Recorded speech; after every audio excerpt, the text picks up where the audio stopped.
Good morning students, जय स्वामीनारायण। आज हम पढ़ने वाले हैं संस्कारी भारत। संस्कारी भारत में पहले हमने प्रार्थना पढ़ी है, उसके बाद श्लोकास है, लेकिन श्लोकास हम इस लेसन के बाद सीखेंगे। आज हम सीखने वाले हैं जो लेसन है उस लेसन का नाम है वेद व्यास। महर्षि वेद व्यास के बारे में कुछ जानकारी हम इस संस्कारी भारत बुक के माध्यम से प्राप्त करेंगे। First of all I want to say that Maharshi Ved व्यास वो बहुत बड़े विद्वान थे। उन्होंने बहुत ज़्यादा साहित्य लिखा था, साहित्य यानी उन्होंने बहुत ज़्यादा लिखा था उस टाइम पे, जो हमारे आज के जीवन में बहुत ज़्यादा काम आता है। तो पहले तो हम उनके बारे में कुछ जानकारी प्राप्त करते हैं। पुराने समय में, आदिकाल में सिर्फ एक ही वेद लिखा गया था जिसका नाम है अथर्ववेद। अथर्ववेद अंगिरा ऋषि ने लिखा था, लेकिन वो एक ही इतना बड़ा वेद था, इसलिए उसमें से कुछ चीजें, कुछ ऐसे श्लोकास निकाल के दूसरे तीन वेदों की रचना की गई, जिसका नाम है सामवेद, यजुर्वेद और ऋग्वेद। तो इन तीनों वेदों की रचना की गई थी ऋषि वेदव्यास के द्वारा।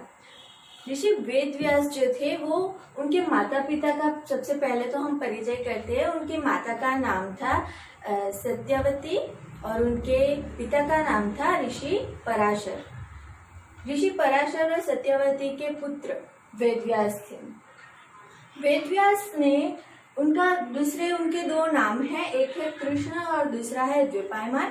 क्योंकि उनका रंग सांवला था इसलिए उनको कृष्ण के नाम से जाना जाता था, और उनका जन्म एक द्वीप पे हुआ था इसलिए उनको द्विपायन कहा जाता था। तो ये दोनों नामों को मिलाकर एक नाम बनाया गया था जिसका नाम वो कहा जाता है, जिसे कृष्ण द्विपायन। इस तीनों नाम से वेद व्यास को जाना जाता है। तपस्या की इच्छा, यानी कि वो जब जन्मे उसके कुछ टाइम के बाद, कुछ समय के बाद ही उन्होंने तपस्या करने जाने के लिए अपने माता पिता के सामने अपनी इच्छा प्रकट की, जो कि वो बहुत ज्यादा तपस्वी और बहुत ज्यादा लीन रहते थे अपने तप में उनके पिता। इस वजह से उन्होंने अपनी पत्नी को, सत्यवती को समझाया और महर्षि वेद व्यास को तपस्या करने के लिए भेज दिया। तब से वेद व्यास तपस्या करने के लिए चले गए, लेकिन जब वो तपस्या करने के लिए जा रहे थे उस समय पे सत्यवती बहुत ज्यादा उदास हो गई थी। तब ऋषि वेद व्यास ने कहा कि जब भी आप मुझे याद करोगे तब मैं आपके सामने प्रकट हो जाऊंगा। यह कहकर वो तपस्या करने के लिए चले जाते हैं। उन्होंने बहुत ज्यादा सारे पुराणों की रचना की है, जो 18 पुराण हम कहते हैं हमारी भारतीय संस्कृति में, जिनका बहुत ज्यादा महत्व है। वो सारे पुराणों की रचना महर्षि वेद व्यास ने की थी। उन पुराणों में नारद पुराण, विष्णु पुराण, गरुड़ पुराण, शिव पुराण जैसे बहुत सारे पुराणों का समावेश होता है। 18 पुराणों का समावेश होता है। और उसके बाद उन्होंने महाभारत की रचना भी की थी। महाभारत ये हमारा महाकाव्य है। हमें पता है कि महाभारत बोला था महर्षि वेद व्यास ने, लेकिन लिखा था श्री गणेश ने। नेपाल में आज भी वो गुफा है जहाँ पे महर्षि वेद व्यास ने ये महाकाव्य बोला था, और गणेश जी ने अपने एक टूटे हुए दांत से वो महाकाव्य को लिखा था। वेद व्यास की जन्म तिथि को व्यास पूर्णिमा कहा जाता है, और हमें पता है कि इस व्यास पूर्णिमा के दिन हम गुरु पूर्णिमा का भी सेलिब्रेशन करते हैं। हम उसको गुरु पूर्णिमा के तौर पे मनाते हैं।